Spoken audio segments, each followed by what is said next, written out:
Did you ever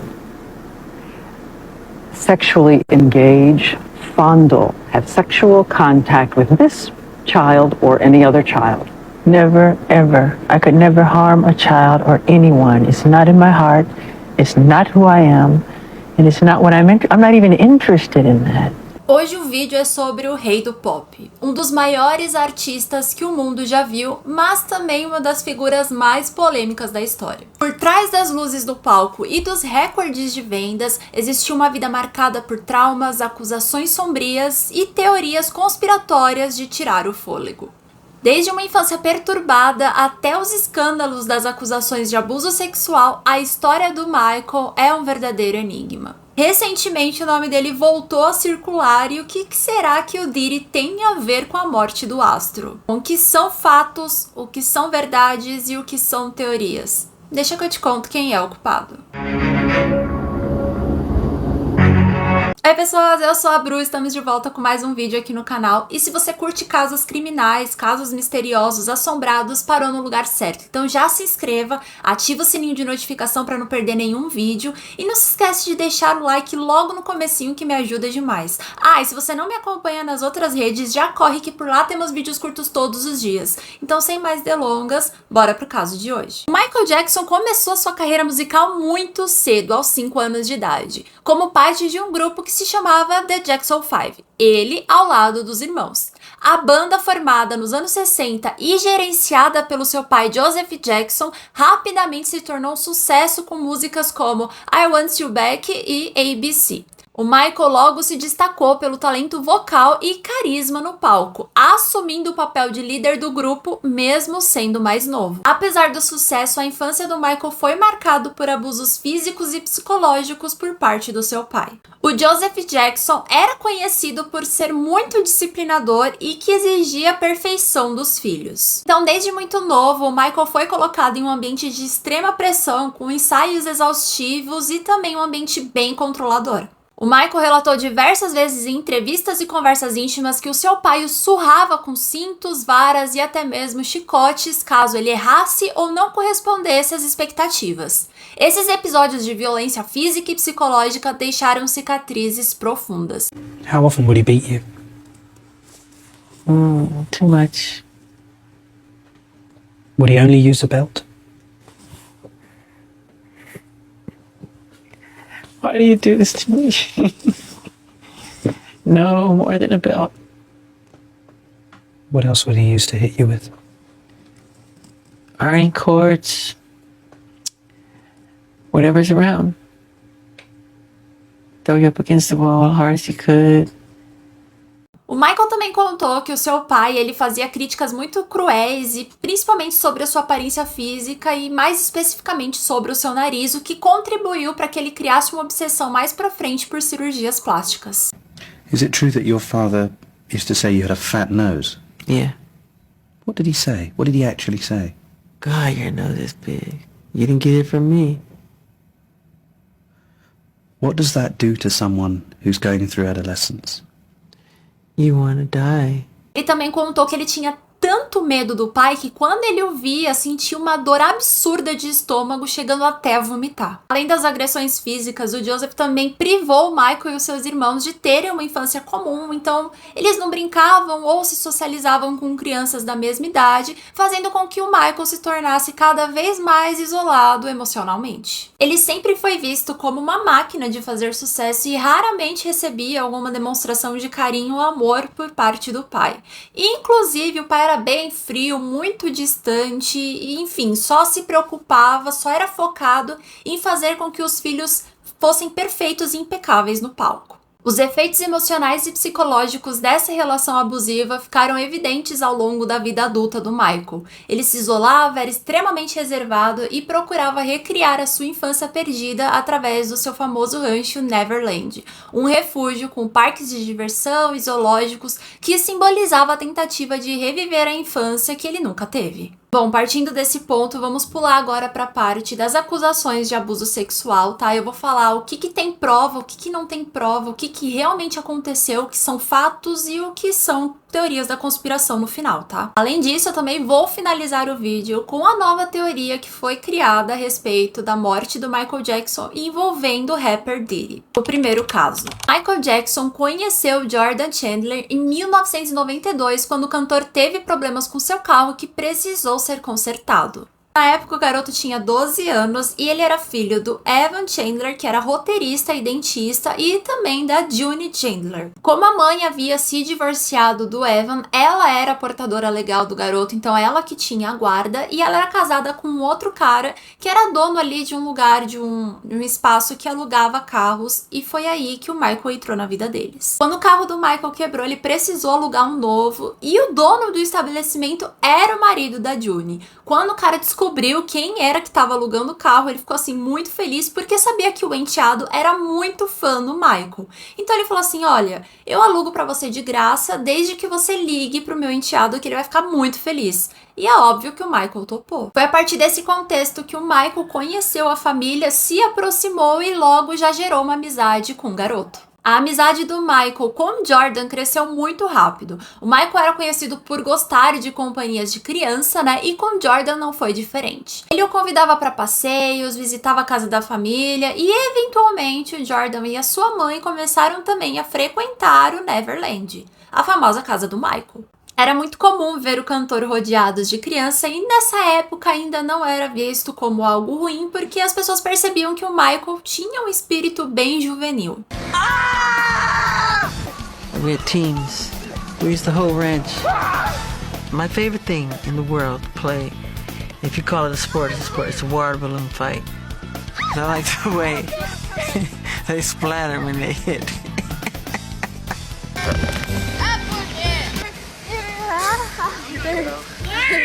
Bump down, bump down. Oh! Why did I let him do that? O Jordan começou a ser visto regularmente no Neverland, ele participava de festas com o Michael, ele dormia lá, ele também viajava, e essa proximidade toda começou a chamar a atenção do pai dele, o Evan. No começo parecia que ele não se importava muito, mas depois ele começou a ficar preocupado com toda essa amizade que o filho tinha com o astro. Em 1993, o Evan Chandler fez uma denúncia bombástica. Ele acusou Michael Jackson de estar abusando sexualmente do seu filho Jordan. O Evan alegou que o seu filho teria confessado o abuso durante uma conversa. Logo após a acusação, o Jordan foi levado para fazer um exame físico que buscava indícios de abuso, mas nenhuma prova física foi encontrada que pudesse corroborar as alegações. O caso tomou conta da mídia e logo Michael Jackson foi investigado pela polícia. O Jordan Chandler teria dado uma descrição detalhada das partes íntimas do Michael, algo que foi usado pela acusação como uma peça central no caso. No entanto, quando foi comparado a descrição com a realidade, porque sim, o Michael precisou ficar completamente nu na delegacia, tiraram várias fotos dele de regiões ali no geral, né? Bem constrangedor. E fizeram essa comparação do que o menino tinha falado com o que realmente era e não batia. Terrible mass media. They served a search warrant on me which allowed them to view and photograph my body, including my penis, my buttocks, my lower torso, thighs, and any other area that they wanted. They were supposedly looking for any discoloration, spotting, blotches, or other evidence of a skin color disorder called vitiligo. The warrant also directed me to cooperate in any examination of my body by their physician to determine the condition of my skin, including whether I have vitiligo or any other skin disorder. I ask all of you to wait and hear the truth before you label or condemn me. It was the most humiliating ordeal of my life. One that no person should ever have to suffer. A defesa do Michael Jackson, liderada por seus advogados, negou firmemente as acusações. Eles alegaram que o Evan estava, na verdade, em busca de dinheiro. Um ponto importante nessa alegação é que, antes de denunciar o Michael à polícia, o Evan teria tentado extorquir uma grande quantia de dinheiro do cantor em troca do seu silêncio. Quando o Michael recusou, a denúncia pública aconteceu. I will get everything I want, and they will be destroyed forever. They will be destroyed. June is going to lose Jordy. She will have no right to ever see him again. That's a fact, Dave. That's what's Does that help His career will be over. Does that help Jordan? Michael's career will be over. And does that help Jordan? That's irrelevant. A defesa dizia que, na verdade, o Evan estava fazendo tudo isso porque ele queria dinheiro para emplacar o novo roteiro dele. Como eu disse, ele era roteirista, né? Para que o filme fosse lançado em Hollywood. A defesa também argumentou que a relação entre o Michael e o Jordan era puramente inocente e que o astro tinha uma personalidade muito diferente de outros adultos. Eles insistiram que o Michael via as crianças como amigos e companheiros e nunca como um objeto de desejo. Apesar de todo esse alvoroço, o caso nunca foi para julgamento e em 1994, Michael resolveu fazer um acordo extrajudicial com a família do Chandler. Ele pagou 23 milhões de dólares como parte desse acordo, mas ele quis deixar bem claro que isso não era um pagamento como admissão de culpa, e sim porque ele não queria mais que esse caso tomasse tantas proporções com a mídia, aquilo estava atrapalhando a vida dele e ele queria encerrar de uma vez por todas. Então, com o acordo, a família desistiu do processo civil, entretanto, o criminal continuou em aberto, tá? Mas como Jordan não queria depor, ele não queria testemunhar, o caso não tinha mais provas, não tinha o que falar, foi arquivado. Depois de um tempo, saiu umas informações em que o Jordan tinha negado tudo isso, que ele foi obrigado a entrar com essa ação por conta do pai dele e tudo mais. Entretanto, ele nunca trouxe isso a público, essa informação sempre veio de terceiros. We had a program meeting and there was a discussion about, whether or not Michael Jackson was a child molester. People were calling him freaks. During that conversation, Jordan Chandler chimed in and said that he too believed that Michael Jackson wasn't capable of the things he was being accused of. Bem resumidamente, esse foi o primeiro caso, o primeiro escândalo, né? E a gente já vai ligar ele ao segundo caso, que era do Gavin Arvizo. Segundo caso. Bom, então depois desse caso do Chandler em 1993, mesmo com um acordo extrajudicial e sem nenhuma prova que realmente ligasse alguma coisa, o Michael ainda tinha ligação ali com as crianças e isso continuou sendo visto com maus olhos pela mídia. É nesse contexto que em 2003 o Michael se viu mais uma vez em uma nova denúncia. Dessa vez a acusação veio de um garoto de 13 anos chamado Gavin Arvizo. Bom, o Michael conheceu o Gavin em 2000 e na época ele estava passando por um momento extremamente delicado. O Gavin lutava contra um câncer raro e estava internado. O Michael, ao saber do caso, ele se aproximou do garoto, da sua família. Ele enviou presentes, fez visitas e ofereceu o seu ombro para o Gavin em um momento difícil. Essa atitude solidária fez com que os dois criassem ali uma amizade rapidamente. What is it, Gavin, about Michael that makes him connect so well with children? What is it? Because he's really a child at heart. He acts just like a child. He knows how a child is. He knows what a child thinks. See, because I think that you don't necessarily have to be a child just because society says 18 and up, you're adult. That doesn't really matter. You're an adult when you want to be one. Isn't that great? Not sick at all. No more cancer. All gone. All gone. He's taller than me now. When they told him he was gonna die. Isn't that great? They told my parents to plan for his funeral because there was no chance. They told your parents to plan for his funeral. They told he wasn't gonna grow. He wasn't gonna be able to have kids. I got a growth spurt. He had growth spurts during chemotherapy. I went from 4'10" to 5'4". See? Medicine don't know it all, do they? According to Gavin, it was Michael's friendship and support that helped him beat the cancer. They've remained close friends ever since. I was running to my When you stay here, do you stay in the house? Does Michael let you enjoy the whole premises? There was one night I stood in and I asked him if I could stay in his bedroom. And he let me stay in the bedroom. And I was like, Michael, you can sleep on the bed. And he was like, no, you sleep on the bed, sleep on the bed. We're like, no, you sleep on the bed. And then he finally said, okay, if you love me, you sleep on the bed. I was like, oh man. And so I finally slept on the bed. But it was fun that night. I slept on the floor. Was it sleeping bag? No, he packed the whole vest of blankets on the floor. What? But Michael, you're a 44-year-old man now. What do you get out of this? What do you get out of this? He's 4. Yeah, I'm 4. I love.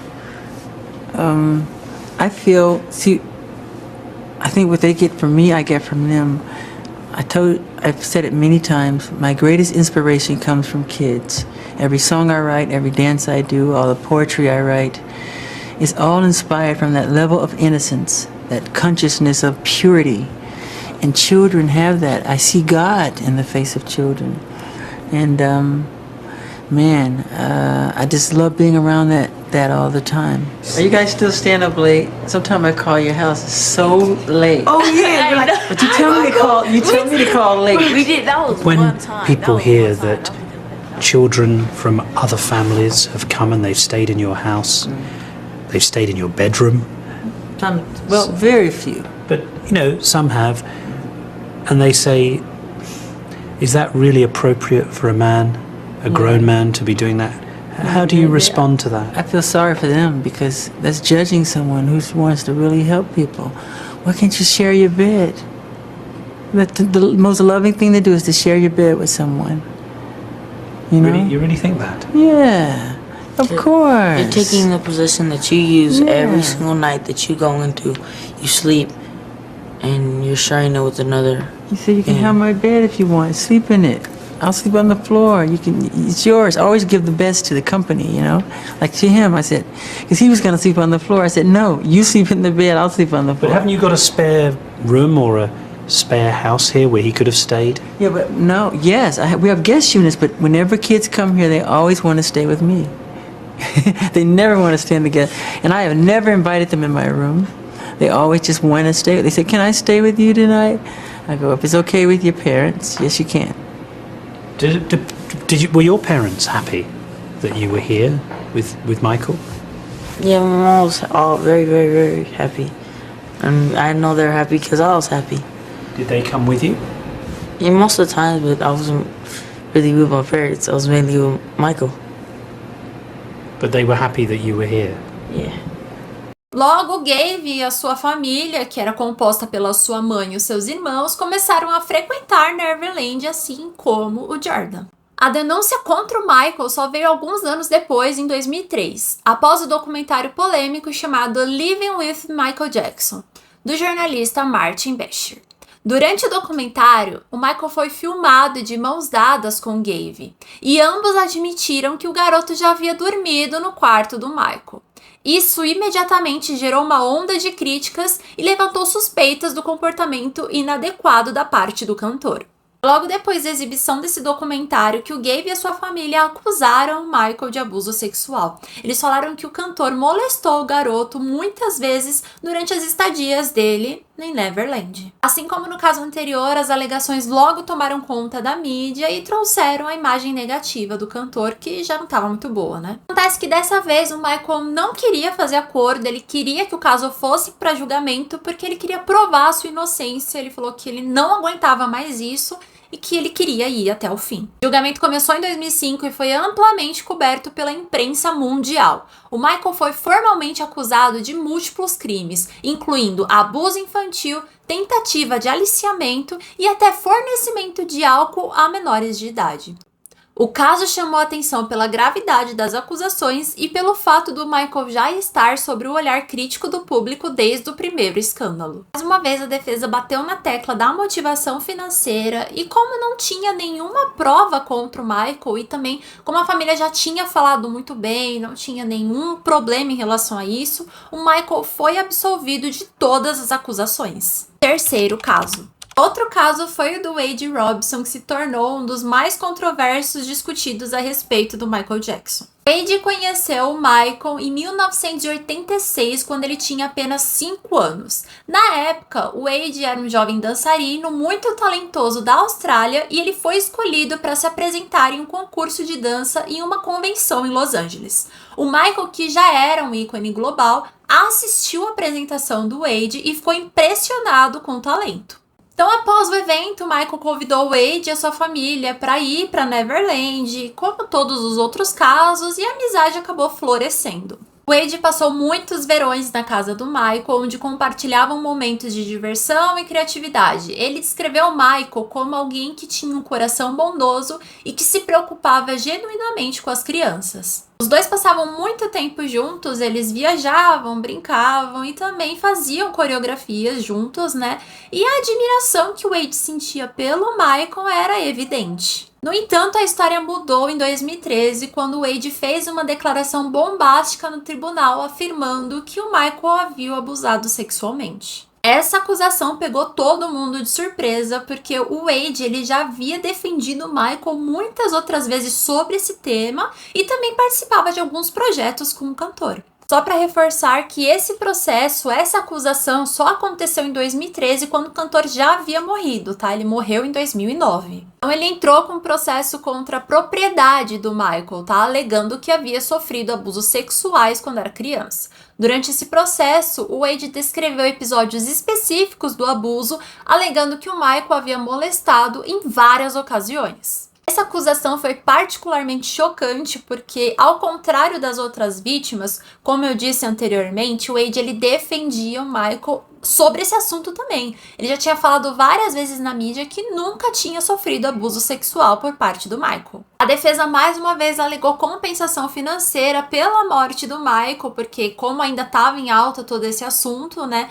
eles alegaram que mais ou menos o cara tinha se aproveitado desse hype do falecimento do cantor. Os advogados de defesa enfatizaram que, até 2013, o Wade nunca havia mencionado qualquer abuso e que suas declarações eram inconsistentes. Eles questionaram a credibilidade do Wade, argumentando que ele estava buscando lucros financeiros ao criar uma narrativa que não se sustentava. Além disso, muitos que conheceram o Michael e o Wade durante aqueles anos, inclusive membros da família e amigos próximos, negaram qualquer relação de abuso. Embora o processo judicial do Wade contra a propriedade do Michael tenha sido arquivado, o debate continuou seguindo fervorosamente. Meio que a morte do Michael deixou várias perguntas sem respostas e os documentários que surgiram após a sua morte começou a fazer as pessoas se questionarem sobre abusos sexuais e também proteção das vítimas. Você acha que esse foi o último caso? Se enganou.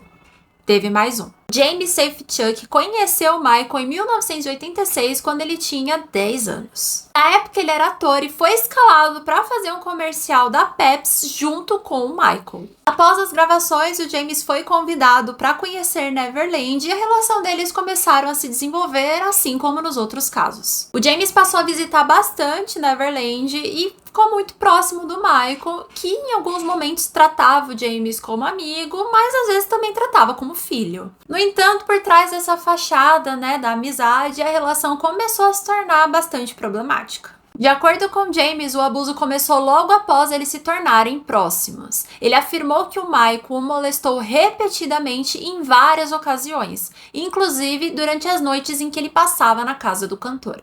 O James escreveu experiências específicas de abuso que teriam ocorrido ao longo da sua infância, alegando que o Michael explorou a sua inocência. A denúncia do James ela chegou também, como do anterior, depois da morte do cantor, quando ele começou a reviver ali as memórias da sua infância. Diferente do Wade, que o caso ficou muito popular no tribunal, o do James só ficou mais conhecido com o lançamento da série chamada Living Neverland em 2019. No documentário, o James compartilha sua experiência fornecendo detalhes sobre o suposto abuso que sofreu e descrevendo que se sentiu pressionado e confuso na infância. Ele afirmou que em várias ocasiões o Michael o convencia de que o que eles tinham era especial e que não estava acontecendo nada de errado. Mais uma vez, a defesa alegou falta de provas concretas, questões de motivação financeira e como realmente não tinham provas, o caso foi arquivado. O documentário Living Neverland foi o que teve mais impacto na percepção pública, né? Porque é onde tinha as vítimas falando sobre o abuso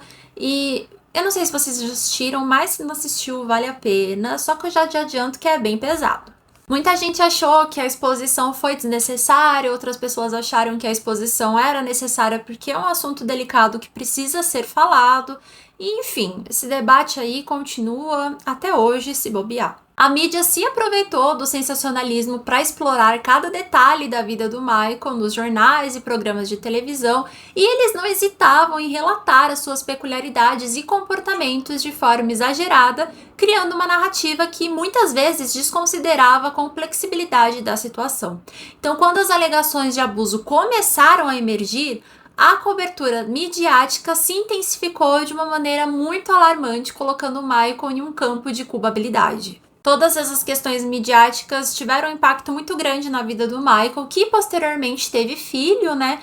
E a gente já viu em algumas matérias que ele tentava de todas as formas esconder as crianças dos holofotes, porque ele não queria que eles crescessem com o peso da fama, principalmente as alegações, né? Que o pai havia sido acusado.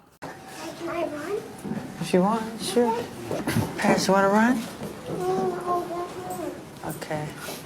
Essa batalha contra o estresse e a dor emocional levou o Michael a um uso crescente de medicamentos. Ele estava preso em um ciclo vicioso de automedicação, buscando alívio em substâncias que, no final das contas, apenas agravaram a sua situação, né? Em um mundo onde a opinião pública parecia estar contra ele, o cantor se viu sem apoio e sem espaço para se defender adequadamente. Bom, então toda essa parte que eu falei até agora são coisas que têm processos, apesar de não ter provas concretas a respeito, né? É o que se tem documentado, então são fatos, tá? São coisas que foram acontecendo. A partir de agora, a gente vai entrar no ponto das teorias, de coisas que são meramente especulações, tá? A teoria que surgiu recentemente é que o Diddy tem a ver com a morte do Michael Jackson, e se você não tá entendendo nada, eu vou te explicar o que a teoria diz. De acordo com a teoria, tudo deu início com a Mariah Carey, que era casada na época com o Tommy Mottola, que é o dono da Sony Music e que cuidava da carreira do Michael Jackson. Bom, o relacionamento da Mariah com o Tommy estava bem conturbado e ali existiam duas partes, onde o Tommy era muito amigo e também sócio do Diddy em alguns projetos, e a Mariah era muito amiga do Michael. Então, o que indicava é que a Mariah confidencializava toda a sua relação com o Michael, né? E o Michael tomou as dores dela, pegou pra ele tudo que ela estava sentindo e ficou com raiva do Tommy. O barraco todo começou em 2002, quando o Michael acusou a Sony Music de reter os direitos das músicas dele. I own half of Sony's publishing and I'm leaving them and they're very angry at me because... E aí, nesse momento, é quando o Michael tem aquele vídeo que viralizou dele falando sobre o Tommy Mottola ser um demônio, né? Inclusive muito bom. And Tommy Mottola is a devil. E o que a teoria começa a falar aí é que logo depois desse exposed é quando o Michael vira alvo de notícias sobre pedofilia. E que por mais que ele tenha sido inocentado, e também tem teorias de que as crianças, a família das crianças, né, foram pagas para fazerem essas denúncias, a mídia continuou perseguindo ele porque queria abafar um pouco sobre coisas que o Diddy e outros magnatas da música estavam realmente fazendo. Por fim, a teoria fala que o Michael já sabia que estava sendo perseguido e deixou um áudio falando sobre a tentativa de matar ele, que ele estava bem preocupado.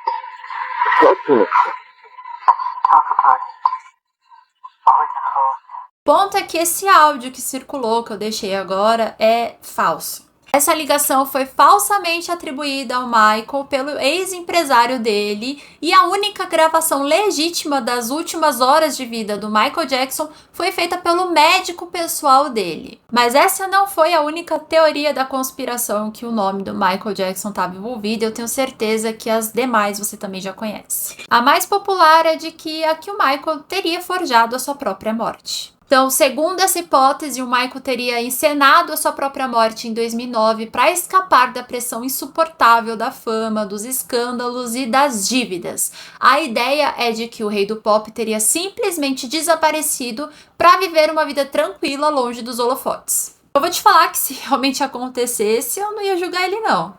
Tem uma série de pistas, né, de que realmente aconteceu, porque tem pessoas falando sobre o velório ter sido estranho, porque a família estava agindo estranhamente, a falta da comprovação do corpo, aí tem pessoas que falam que ele foi visto não sei aonde, e aí vai gerando todo esse murmurinho, né? A verdade é que não tem prova nenhuma dessa teoria, tá? A morte do Michael Jackson foi confirmada por uma autópsia e foi dada como overdose por Propofol.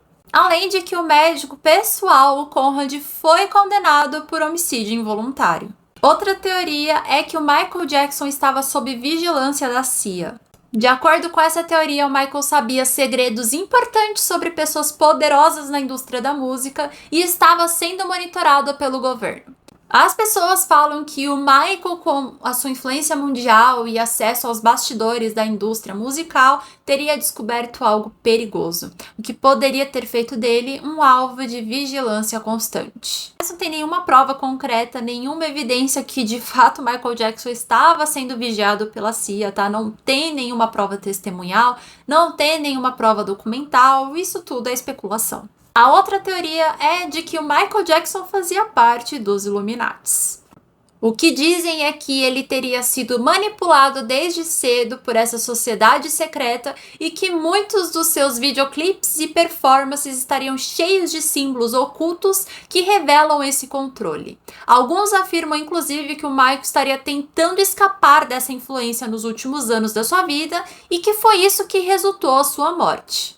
Elas falam que o comportamento dele mudou nas entrevistas também, que a briga dele com o Tommy Mottola, na verdade, era o despertar dele, né? E que ele acabou sendo silenciado. Essa teoria também não se sustenta, né? Não tem nenhuma prova de que ele era comandado por alguma sociedade secreta ou que ele era controlado mentalmente. Por último, temos a teoria de que a indústria farmacêutica tenha desempenhado um papel crucial na morte do Michael Jackson. Essa teoria acredita que ele foi mantido dependente deliberadamente por médicos ligados à indústria farmacêutica e que a sua morte teria sido planejada como parte de um esquema para silenciá-lo ou lucrar com a sua tragédia. Essa teoria ganhou força a partir da condenação do seu médico pessoal, o Conrad, por ter administrado dose letal de Propofol. Para os conspiracionistas, o Conrad não teria agido sozinho, mas sim como parte de um complô. Então, apesar do Conrad de fato ter sido condenado pela morte do Michael Jackson, não tem nenhuma prova que ligue ele à indústria farmacêutica, tá? Então, a relação do Michael com medicamentos é uma relação de anos de uso de forma irresponsável, mal administrada pelo médico, mas não um plano, né, de um complô ali para assassinato. Então, essas teorias, elas mostram o quanto a vida do Michael e principalmente a sua morte estão cercadas de especulações, né? No final das contas, são apenas especulações sem comprovações. A vida do Michael Jackson foi marcado por momentos grandiosos e também trágicos. No auge da fama e do peso das acusações, ele foi um artista que, ao mesmo tempo que conquistou o mundo, também carregava o fardo das suas escolhas, das suas batalhas internas e, talvez, das conspirações ao seu redor. O que fica claro é que por trás de todo esse brilho tinha uma pessoa com inseguranças, com medos, com problemas assim como todos nós. E que a gente nem consegue imaginar o que se passava na cabeça dele. Até que ponto a fama, a pressão externa e a ganância pode destruir uma vida. Então, sem dúvidas, ele foi um gênio artístico, né? Mas também uma figura bem atormentada. A pergunta é, quem foi o maior culpado da queda de um dos maiores ícones da música mundial? Será que foi ele mesmo? Ou foi o mundo ao seu redor que o levou ao colapso? Então, se você chegou até aqui, meu muito obrigado por ter assistido. Não esquece de curtir se você ainda não curtiu, de compartilhar esse vídeo, de se inscrever no canal e de ativar o sininho de notificação para os próximos vídeos, tá? Então, até mais. Tchau, tchau.